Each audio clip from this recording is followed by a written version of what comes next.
there's so many different layers to food.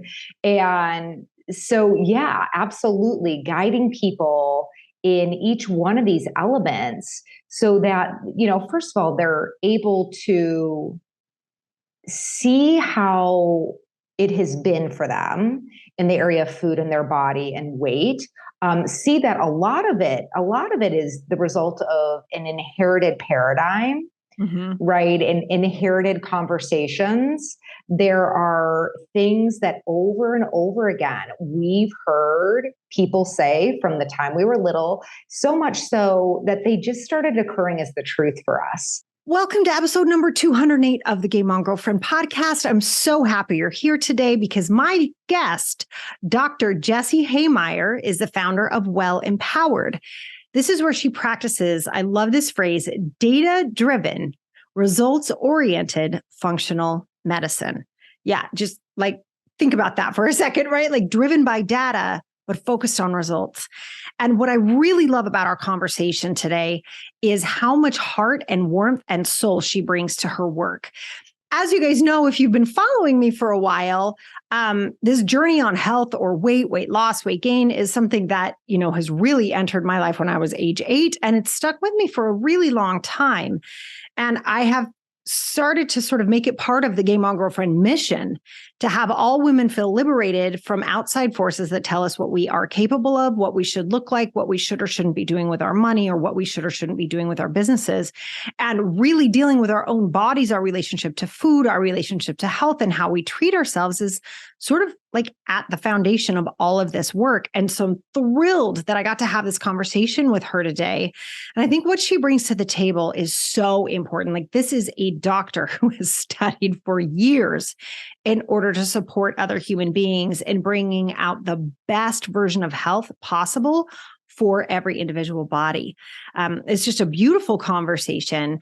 And I was so excited at the different angles that we got to look at, our different relationships to food, to the size of our body, to the health of our body. And of course, I bring in what I think is so important is the similarities between how we deal with our bodies and how we deal with our money, right? It's so beautiful to see the correlation here so we can start to look at how do we want to deal with our health? How do we want to deal with the health of our business? And how do we want to deal with how we're viewing the world at large? And I hope after today's episode, if you take nothing else from it, I hope what you understand is that you have the ability to decide what's next for you, and that you don't have to choose what anybody else wants you to choose. So pop in those earphones and let's get to it. Jessie, welcome to the Game On Girlfriend podcast. Thank you so much, Sarah. It is such a pleasure to be here with you. I have to say, we are talking today about something that is so near and dear to my heart. Like, I have had a struggle with weight since I think I was born. And I just love these conversations. I think they're so important for, I'm going to get like grandiose for a second, but for the liberation of women, for our ability to think about things besides the size of our bodies, but also to be healthy. So excited to have you today. And before we jump into all of the gooey goodness that you and I have planned for everybody listening or watching today, can you tell us, Jessie, why is this what you do? Like, what is it about this form of nutrition, this form of health, this form of being a doctor? Like, why is this what you do? Well, it's so perfect, your introduction there, Sarah, to our conversation today. You pretty much just said it, right? And really why I do what I do is because at one point in my life, somewhere in my mid-20s, I really got that to have my life be about fully contributing to others, experiencing joy, like loving life, I had to handle my health, right? Like I had, and for me, I had been on that weight loss roller coaster for quite some time, well over a decade.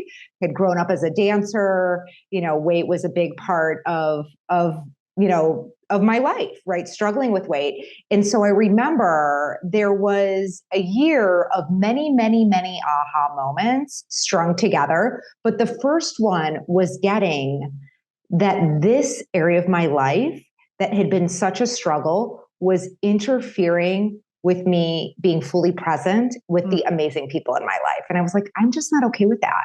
My life is supposed to be about so much more than this. So you totally nailed it on the head.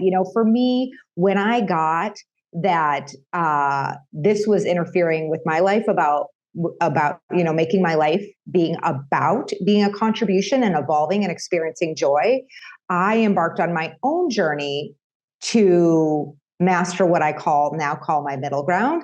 And then in the process really got that I wanted to provide the same for others, right? And so not everyone who I work with is dealing with weight, although I would say at least 80% of the people who I work with are.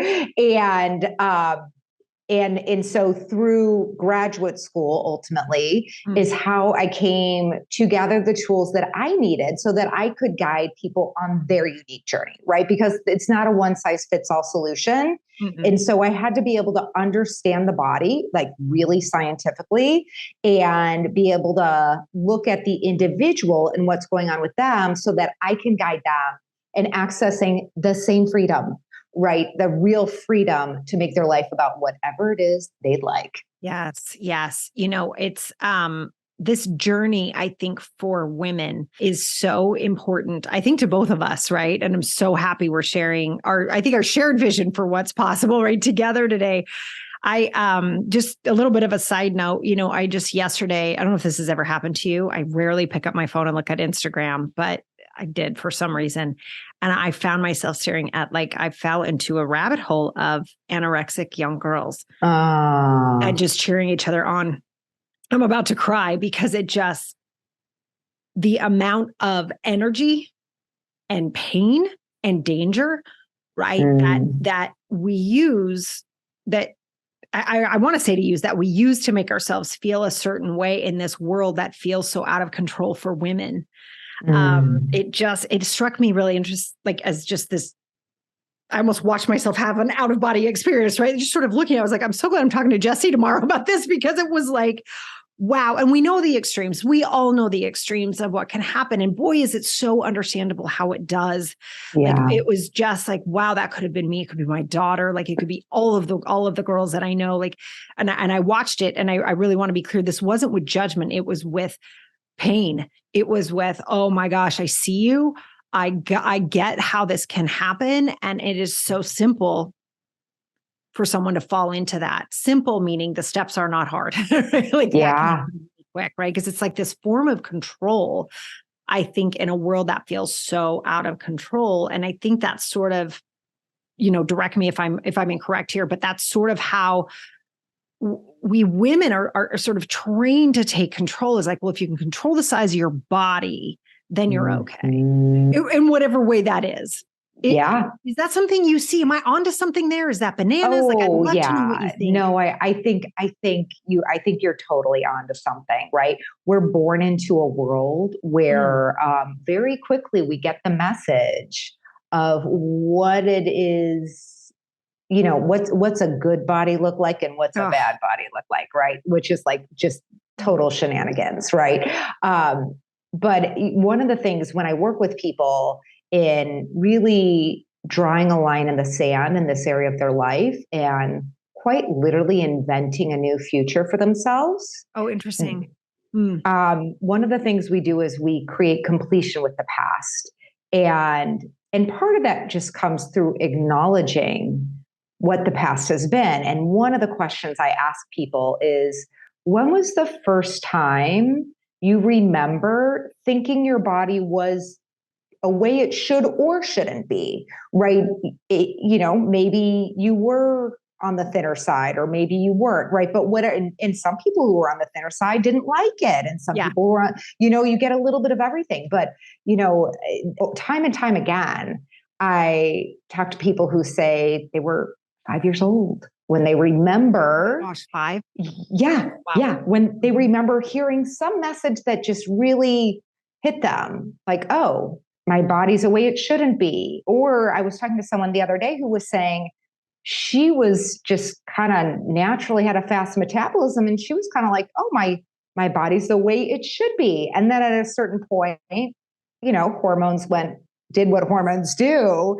And she started to gain weight. And for her, it was like really a holy cow sort of experience, going from, oh, my body was good to now my body's bad. And, just all that stuff. So I just, the whole area, the inherited conversations in this area of our life about how our body should be and shouldn't be, mixed with, wanting to have some control over how we show up and our world as a whole. There's a lot of stuff there.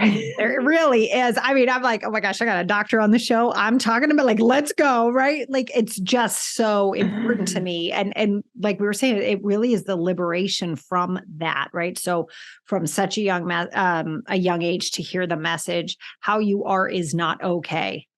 Mm-hmm. Right. Mm-hmm. What do we do with that? Right. And that happens internally. It happens about our bodies. It happens about how we express ourselves, whether or not we have emotions that are bothering other people, right? Like all the different messages that we hear. And I know for me personally, I'd love to hear more about how you help people heal their relationship to food. But I know for me, it turned into sort of the one obsession I think I've had throughout my life. I don't think I love money, and I talk a lot about money and like growing business and that kind of stuff, but I don't think I've been obsessed, meaning I could have a conversation with one person and be thinking about food or what I'm supposed to be doing with food. And I remember that starting in high school and like, oh my God, I didn't hear what they just said because I was thinking about food and that obsession and how that can start to take over. Is that something else that you help people heal and work through as well? Yeah, all of it, all of it. And, some of that is, the whole world of food, right? Some of it is psychological, some of it is biochemical, right?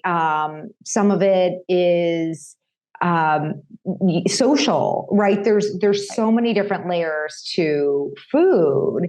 And so, yeah, absolutely guiding people in each one of these elements so that, first of all, they're able to see how it has been for them in the area of food and their body and weight. See that a lot of it is the result of an inherited paradigm, right? And inherited conversations. There are things that over and over again, we've heard people say from the time we were little, so much so that they just started occurring as the truth for us. One of my favorite examples of this is the concept that food or beverages are good or bad. Yeah. Right. There's good food or bad food. And, oh, I cheated yesterday, or I was so good last week. And all of this language is the language of morality. Yes. And there is no morality in food or beverages. I don't care if you had 3 pints of Ben and Jerry's last night and finished off with a supersized Coke, right? I mean, it has an impact, but it's not bad, right? And so we want to start thinking about food from that perspective, right? Food and beverages, they just produce certain outcomes, and we either like those outcomes or we don't. And so how do we, give up that old conversation of there being morality around what we're doing or what we're not doing? Because when that's there, well, then of course, shame is just there aplenty. And, shame is really, I believe, an internal conversation that is, there's something wrong with me. Yeah. Right. And that conversation of, there's something wrong with me or I'm bad, those kind of conversations, there's just no access to evolving, and so to really, first of all, just disentangle the world of, food and beverages and put to rest the inherited conversations, one of them being morality, but there are others. And start to look at, really, if this area of my life were just handled, what would life be like for me? It's kind of like, I start to envision Dorothy landing, she lands in Oz and opens up and it's like Technicolor dream, sort of situation. It's like, that really can be your experience, imagine what it would be like to just not have this on your mind anymore, to just have it handled. I do. I think that is like the most beautiful thing. I actually remember I was on vacation a couple summers ago and I was reading a book about different goddess archetypes of all the crazy things for me to be reading. And I loved it. And there was one goddess, forgive me, I can't remember her name, but she was all about the female body. And there was one line in that book was like, imagine what would be possible on the planet if women didn't worry about their bodies. All of that energy went to making the planet better, making children heal, helping us do new businesses or new ideas or create new, proprietary technological advances. I was reading it and I was like, I think my brain just exploded. Like, I was like, there's so much energy in that. So I love the way that you describe that of like, hey, there's a whole technicolor world here that's available when we take all that energy and we put it towards exactly what you want instead of what you think you're supposed to want. So cool. Absolutely. Yes. Yeah. And as you were saying that, I'm in my head, I'm like, okay, so world peace, done deal. Right? Hunger ended, planet saved. I mean, it's like, come on, Children ladies. Happy. Right. Yeah. It's like thriving. The list is long, man. Truly. So good. So I know you have this awesome thing that you talk about where there's like one question that someone can ask to really radically alter how they view their health, their relationship to food. Can you share it with us? Yes. So said most simply, it is, why is your health so important to you? Right. But to dig into that a little bit more deeply, I'll actually invite your listeners to engage in an exercise. And it involves a little bit of time traveling. So, however old you are right now, we're going to time travel 5 years. So magically, I'm 51 now. And in this 5-year future, I invite you to envision being you, like actually walking around in the world and getting dressed in the morning and going about your day with your health as you intend and desire it occur. That means, okay, if weight is on your mind, your weight's just handled. It's just handled, right? If your digestion's on your mind, digestion handled. Your skin, your hormones, whatever it is, right? These different things, tell the story of what it is to be you walking around in the world with your health handled, right? And also, like, what does that free you up to do or be? And typically that's in your relationship with yourself or in your relationship with others or what you're able to create personally, professionally. So, I actually invite everyone to take pen to paper. And I actually really am a fan of pen and paper. Me too. So, I feel that. Okay, fine. If you have to use your electronics, okay. But yeah, pen and paper is my preference. But tell that story in first person present tense, right? So I'm 51 years old and my body is strong and resilient and beautiful and, whatever's there for you. And that really is one of the ways you can start to get clear on the what and the why of your health. So I started with, why is your health so important to you? But really the first step is getting very clear for yourself about what does it look like for you to thrive? What does vitality, true health and vitality feel like and look like for you? And then naturally that's going to evolve into what it makes available. But, I'm such a firm believer when we are grounded in our intention for our health and our life, what begins to open up is, it's truly magical over time, right? It doesn't happen in a moment, and it definitely doesn't happen with some kind of like, yeah, exactly. It's not icing on a mud pie, right? But it does start with getting very clear on your intention for your health and your life. I love that. It's true. Without clarity, we don't really know where we're going, right? So I love what you just envisioned. It's so funny in my head. I was thinking of all of the wonderful things I'd love to be doing in 5 years, right? And just being strong and healthy and run up and down the stairs like I do 15 times a day. I forgot I left something upstairs, right? Like all the things that we get to do and enjoy that and checking in. Oh my gosh. I hope everybody listening really took that exercise to heart. That was gorgeous, Jessie. I love that. I love that. And inside of this journey someone takes between where they are today, right? And that intention that they're creating, and we know that's a journey.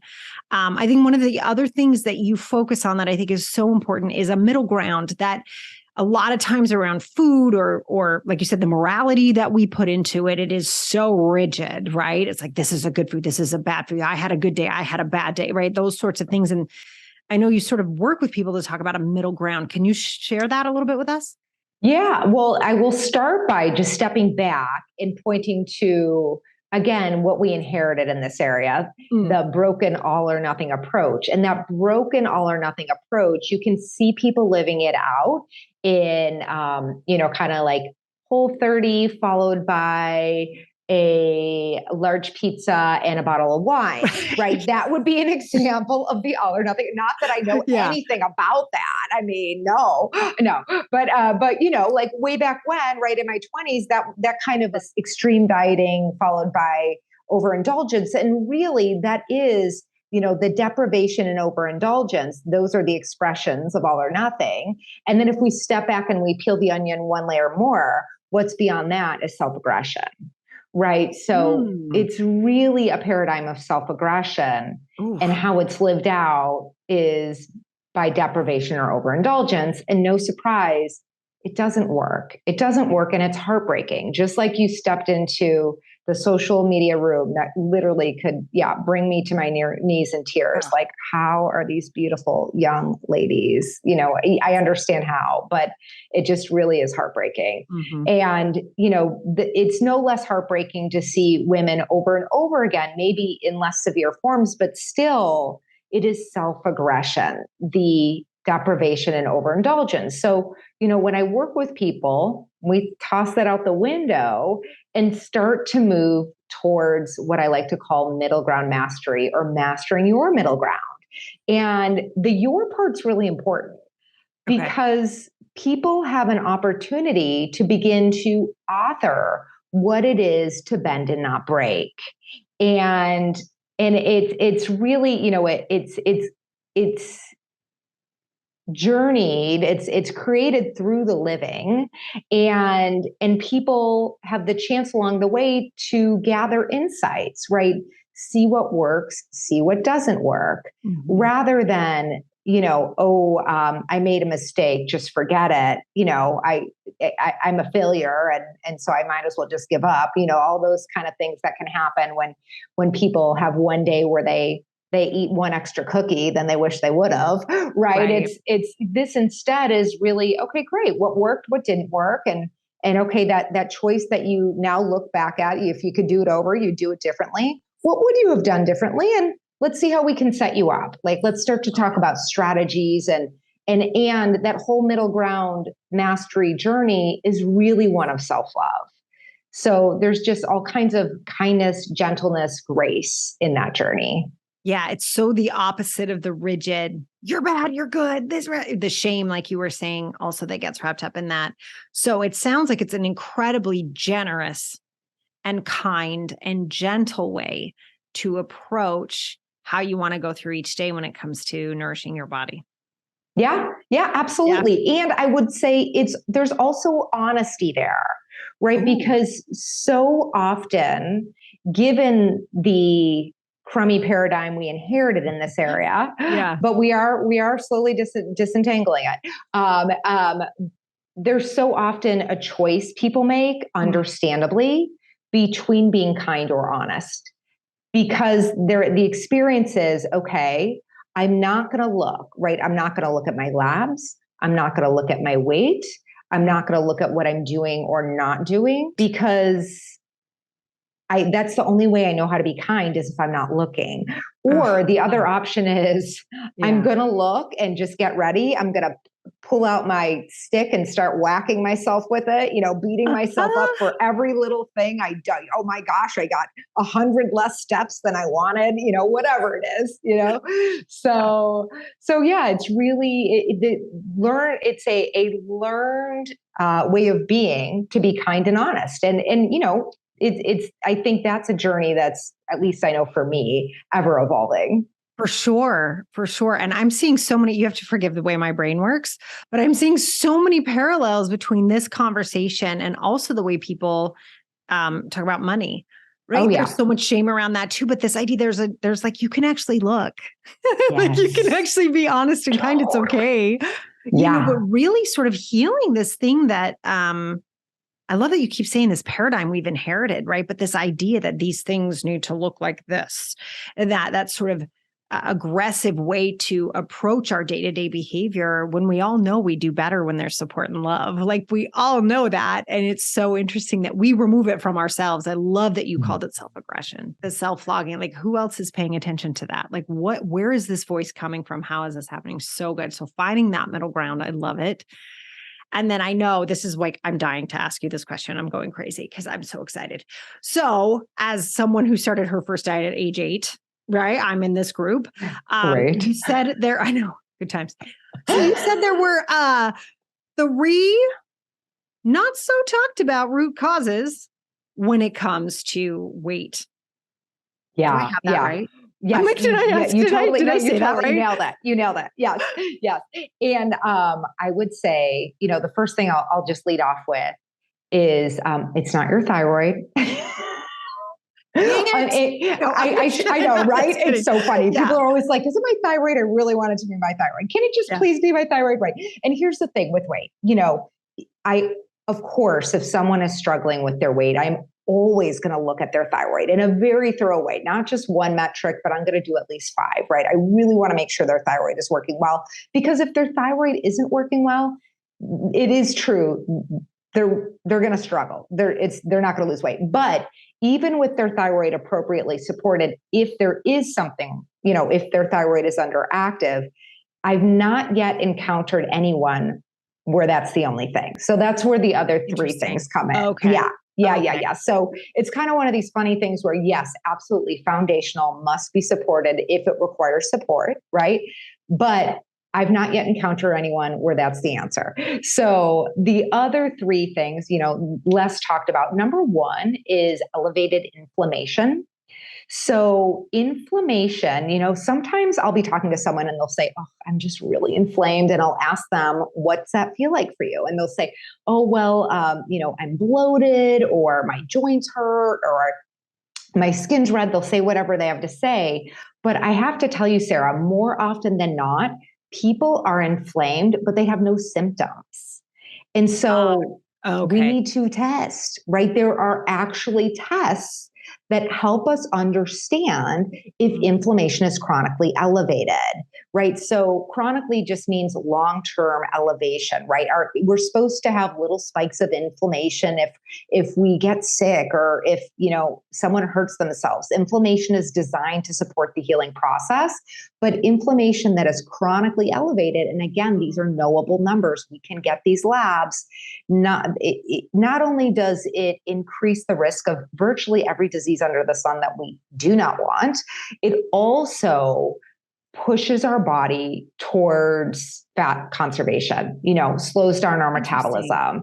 Yeah. And it's actually a very intelligent mechanism of evolution, because if you think about the real purpose of inflammation is to support the healing process. If you go back hundreds of years and imagine you are not able to forage for food, well, your body better, because you're sick or something like that, right? Your body better be able to be very good at conserving the calories you have, because your life depends on it. That makes a lot of sense. Yes. Right. Logic. Like, just like you were talking and I'm like, yep. Nope. Makes sense. No food, need an extra padding. Okay. Got it. Right. That makes total sense. Yes. So we want to measure inflammation, and if it's elevated, be very targeted in bringing it down, and then check it again, right? Obviously, I would expect to see movement on the scale with addressing that in whatever else needs to be addressed. But I also am going to circle back and make sure it is moving, and moving sufficiently, right? Not just moving a little bit, but really moving. And so, with that, there are a number of different things I look at with inflammation, but I'll just throw out a couple of my favorite inflammatory markers for those of you who like these things. One of them is called HSCRP, which fancy words are high sensitivity C-reactive protein, but HSCRP. So making sure your doctor is ordering that. I like to see that at 1.5 or less, sometimes under 1, but definitely 1.5 or less. Okay. Another metric that sometimes is not looked at as a marker of inflammation, but I definitely do think about it like that, is something called homocysteine. And I like to see homocysteine between 6 and 8. So these are just two of there are others I look at, but those are two very common markers of inflammation that I'm always going to test if someone is coming to me with oh my goodness, the scale's not moving and I'm doing everything I know to do to move it, right? So that's number one. Number two is suboptimal insulin sensitivity, which is very different than lab normal. So lab normal insulin sensitivity goes up to about 19, depending on what lab you're looking at. And I'd like to see fasting insulin at 7 or less. Okay. So I consider optimal insulin sensitivity a fasting insulin level at 7 or less. And so anything above that, we're going to be working on that. And we're going to work on that with some nutritional tweaks, but also there are some awesome supplements we'll use in that case. Oh, that's great. Yeah. There's some great supplements. There's a supplement called berberine, and it's something that I'll use in this case, but I also want to be really strategic with it and make sure I'm dosing it at the right amount for the right person. Mm-hmm. Because, these supplements, they actually really do work. And so if you dose them too high, you actually create problems if they're not needed in that dose, right? Is the punchline.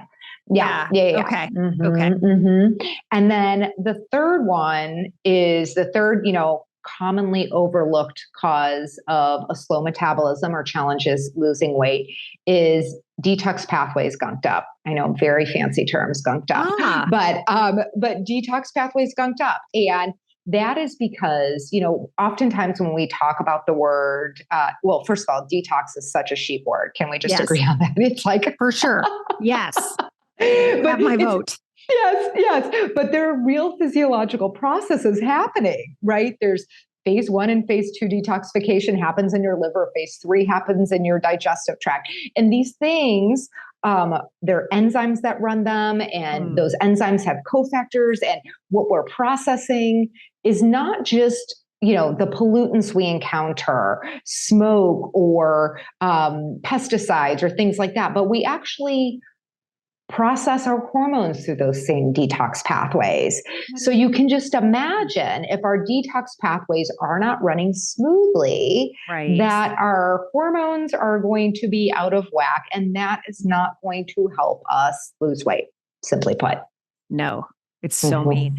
Right. Okay. So this is making a lot of sense. And I love the fact that you're looking at something medical. I'll never forget, my daughter was diagnosed with type 1 diabetes a year and a half ago. And I remember in the emergency room, she weighed 2 pounds soaking wet at this point, and the girl ate. It was not like, I was like, oh no, you don't. They were like, how is she eating? I'm like, she eats 8 pizzas. I don't know what to tell you. And they were like, well, that won't make a difference. And I'm like, calories in, calories out. What do you mean that won't make it? I could not comprehend that her cells literally could not take in the food. I'm like, I don't understand. So that was my rude awakening into the power of these chemicals that are in our body. And if we're not tracking them and we don't understand what's happening, stuff looks really out of whack, even though you're doing on the outside everything that should be appropriate, right? For your body to be healthy and functioning. And so I just love how you broke that down. I think that's so important. And for us to be watching what's in our blood and to get our panels, especially as women, I think we take care of everyone else, as we all know, right? But to get those panels handled and to look at them and to not just look at the glucose level, but to look at the insulin level as well. Absolutely. Yeah. I say I practice data-driven natural medicine because it is so grounded in this data, right? The information is access to effective actions, right? How do we know what to do if we can't see what's happening? Right. And so, to me, guessing is gambling. So we really do want that information. Love that. I love that. And I know just for anybody listening, by the way, Jessie, let's just define for people, because I feel like functional medicine on this entire world, right, is still new to a lot of people. Can you just share for everybody listening as we start to wrap up here, what is functional medicine? What makes it different from like just checking in and going to your doctor? Yeah. So a few different things. One is, I would say, the approach of functional medicine, it's designed to identify and address the root cause of people's symptoms or disease processes, health challenges, right? So addressing the root cause and supporting the body such that we can heal the body as much as we can. This is to say, and I know you get this, right? You would not trust someone who said, I can heal your daughter from type 1 diabetes. She'll never need insulin, right? That's a silly promise, like just not grounded in nonsense. Yeah, exactly. Right. And there's a lot of, because obviously people want to be able to heal their bodies completely. And certainly a certain amount of healing and support is available, but it's not always true that we can completely heal the body, right? But taking a root cause approach to support the body such that the body is able to express its maximum health and vitality, and recognizing the interconnectedness of systems, right? Okay. So our digestive tract is connected to our neurotransmitters, and it's connected to our immune system. So all the interrelatedness of different parts of our body, rather than treating them like they live in isolated little chambers within this thing we call our home, right? So that's one of the fundamental things that makes a functional medicine approach different than a traditional medicine approach. Another thing is that, for the most part with functional medicine, we are using natural solutions. It's not exclusively natural solutions, but most of us functional medicine practitioners favor natural solutions. But again, it's not to say that we are against medicines. I am a big fan of knowing what's right when. It's just that I know what tools are in my toolkit. So if someone's coming to see me, I'm going to be very transparent. These are the tools in my toolkit. And if I think they need a different tool, absolutely, I'm going to send them to someone else with that tool. Right. And I think that's really important for all of us. I think so too. I love the idea that like not one specific regimen has all the answers, but together it can cause tremendous results, right? And I just love that expression of medicine. Yeah, very cool. And wellness. I guess we would call it wellness, right? Of like really supporting the wellness of the body. Yeah, and to me, it's like, why would we say no to a good tool? Each of these different approaches have great tools. We just want to use the right one for the right moment. Oh, so good. So good, Jessie. I love it. Thank you. Thank you. And I know you have a gift for our listeners today and our watchers for a health assessment. Yeah. Absolutely. I sure do, Sarah. So anyone who comes to see me rather, you make sure you let me know where you heard of me and Well Empowered, and you will be receiving 10% off your health audit. All right, all you girlfriends out there, let's go. Come on. All right, so nothing more important than health. And Jessie, if someone's like, I need me some more Jessie, where can people find you? Where do you like to hang out online, your website? On my website, please feel free to schedule a 30-minute complimentary consultation at wellempowered.com. On Instagram, you can find me at Well Empowered. And that's where I am mostly, between those two. Yeah, I feel that. Okay, awesome. We will have those links either underneath this video or in the show notes, depending on how you are enjoying today's podcast episode. Jessie, thank you so much for spending time with our girlfriends today. I really appreciate everything you shared with us. Thank you so much, Sarah. It's been a pleasure to be with you and your crew.